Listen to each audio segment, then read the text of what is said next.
एक राजा महात्मा बुद्ध का बड़ा भक्त था। उसकी सोच थी कि प्रजा को सुखी रखना उसका कर्तव्य है। इसलिए उसने महल के द्वार पर स्वर्ण मुद्राओं से भरे थाल रखवा दिए और घोषणा कर दी कि प्रत्येक व्यक्ति 2-2 मुट्ठी मुद्राएं ले जाए। यह सुनकर प्रजा में खुशी की लहर दौड़ गई। सब अपना अपना काम छोड़कर स्वर्ण मुद्राएं लेने के लिए राजमहल की ओर जाने लगे।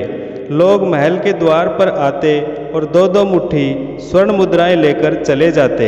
महात्मा बुद्ध एक ब्रह्मचारी के रूप में वहां पहुंचे। उन्होंने 2 मुट्ठी मुद्राएं उठाई और चल दिए। कुछ दूर आगे जाने के बाद वह वापस लौटकर आए। उन्होंने मुद्राएं वहीं पटक दी। राजा ने इसका कारण पूछा तो महात्मा बुद्ध बोले, सोचा शादी कर लूँगा, परंतु इतनी मुद्राओं से कैसे काम चलेगा।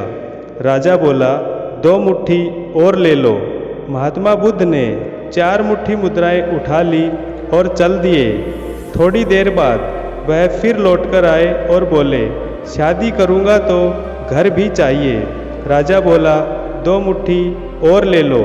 महात्मा बुद्ध मुद्राएं लेकर गए, परंतु लौट आए और बोले, बच्चे होंगे तो उनका भी तो खर्चा होगा। राजा ने कहा, 2 मुट्ठी और ले लो। यह सुनकर महात्मा बुद्ध अपने असली रूप में प्रकट हो गए। राजा ने उन्हें प्रणाम किया। महात्मा बुद्ध राजा से बोले, हे राजन, एक बात जान लो, यदि तुम्हारी प्रजा दूसरों के सहारे जीने लगेगी तो उसका कभी कल्याण नहीं होगा।